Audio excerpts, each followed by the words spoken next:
Hey everyone. One of my favorite types of stories in science fiction is anything that has to do with the tampering of time. It's what a lot of people would think of as basic in terms of tastes, but think about it. As a concept, it's something that can fulfill a desire that many people have for going back and re-experiencing specific moments to maybe do things differently or delete them altogether.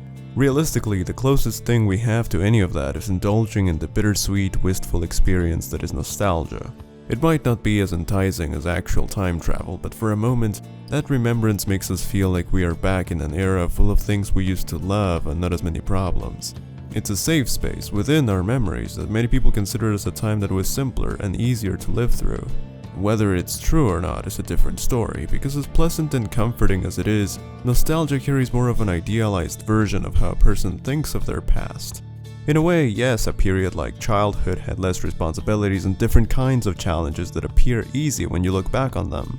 However, I'm talking about the embellishment our memories go through and how it makes us ignore the worst parts and convinces us that life was better before. It is the reason why the things people used to love get to shine brighter, and the ones people used to hate start being looked at in a different light. You can see this sort of influence more clearly through media, like certain books that portray decades differently depending on the life stage the author was in as they recall the setting. Another example is when you see games and films again for the first time in years and they feel cheap despite remembering them being wonderful. They are involuntary distortions of reality that we have in our memories, and it's a bit scary because of how little control we have and how much of an effect they seem to have on us. Our memories are so unreliable to the point where a person can feel nostalgic even for things they know they haven't experienced. Maybe it has happened to you at some point, with something that feels familiar but at the same time it doesn't, like a song or imagery. We subconsciously fabricate those memories by repurposing pre-existing ones, and it confuses us despite knowing these are foreign to us. It's surreal, like you can be nostalgic for dreams or any part of the past even if you didn't truly live through either. I mean, I guess it's gratifying to have a part of us that is secure from the present and everything it makes us go through. If we take it back to only the kind of nostalgia that is pertaining to our lives, it's not a bad thing to think fondly of some moments we've had because of how they made us feel and how scarce the good times seem to be. They are comforting and remind us that things can be better, but this longing to get that back and regain some of those things we once valued allows our past to become a commodity. A lot of nostalgia is triggered by simply interacting with all these kinds of media we've consumed throughout the years because they've become elements that are so ingrained as a part of us.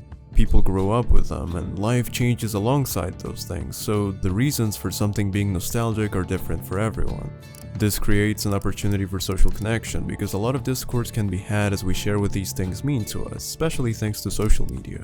It's one of the reasons we've been having so many franchises with remakes, revivals, reunions, or re-releases back to back to the point where a lot of people are sick of them, while plenty of others are overwhelmingly joyful and thankful to have them.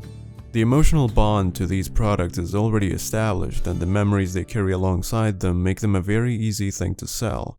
At the same time, it could be argued that from a customer standpoint, they are not just selling us the product in itself. It's more like being presented with another chance at re-experiencing what we once took for granted and the ability to delay the past as much as possible. What is interesting is that it feels like the announcements for these things come across as more emotionally impactful than the things themselves. I think this is because they're this promise of being able to connect with what we love one more time before it eventually ends in the same way. You know that with experiences, despite the enjoyment and gratitude they make us feel, they always have to end, and they leave this sort of emptiness that we need to fill each time. That's a natural part of going forward, but the problem is that we unintentionally move on to the next big thrill fairly quickly. There's usually no appreciation for the present, so we get stuck in this cycle where we rely on reminiscing through nostalgia to find comfort in something we didn't fully appreciate back then. In the same way, it feels inescapable to disregard the present because of how we're always chasing for something, like dreams, goals, and even relationships. A lot of people linger on the roads they didn't take or feel aimless and pressured to be on a set path because they think life's moving on. There's no encouragement to have moments to take things in, and time goes by so organically that it makes it hard to grasp when we look back and see how many parts of our lives are gone. Let's take it back for a second though. You know those late nights where a person happens to look at their past messages, pictures, or other types of files. It's like looking straight at your own past, and it makes you think about how differently you used to do things, where you are now, and how many things have changed since. It feels so distant, but at the same time, not really. These days we have the ability to have all of those made public, and so a lot of people can be seen growing up through their post history, not exclusively in terms of age, but as people. In the case of content creators, many dedicate years to putting things out to an audience, and their content changes drastically sometimes, so you see comments asking for the old version of them to come back because they don't provide the same experience they used to. It's like they're being asked to be the same permanently and to fight against the passage of time and the changes they've gone through because of it. It gets a lot of people in a bit of a crisis because they start believing they were actually better before and that they shouldn't be who they are now. Even outside of creators, it's the kind of introspection that messes with you because while sometimes they miss certain aspects of who they used to be, there are also the days where people take a glimpse at how they used to act and hate themselves. This links back to the kind of distortions in memory and such, but we already talked about that. Out of all these tangents, what I'm getting at is that our past is an integral part of us because it's how we grow and improve over time, so I'm not saying it's a bad thing to reminisce or find comfort in nostalgia. It's an emotion that can be motivating and serves as something that helps us know better who we are and have been, and generally it's a positive feeling. The only problem is not appreciating parts of the present until it's too late and they become the past that we have nostalgia for. There are times where I've had this brief awareness that a moment from the present is going to become nostalgic, and it's conflicting because it doesn't have anything special going on and it's not gone yet, but I can tell I'll really miss it someday. As we bear the weight of every problem, feel the helplessness of relationships falling apart, and see inhumane things happening, it's hard not to look at the past as a simpler time, but that's because the present is always hard and it only feels easier when you make it through and you can look back on it.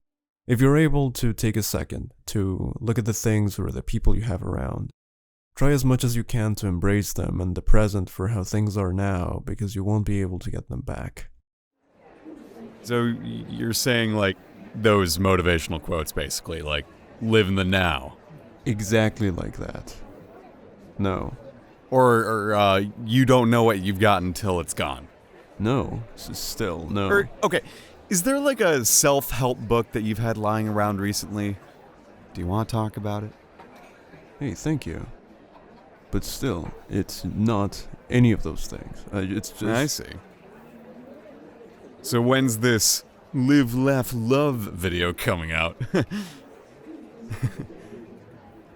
Wait, it's an actual video?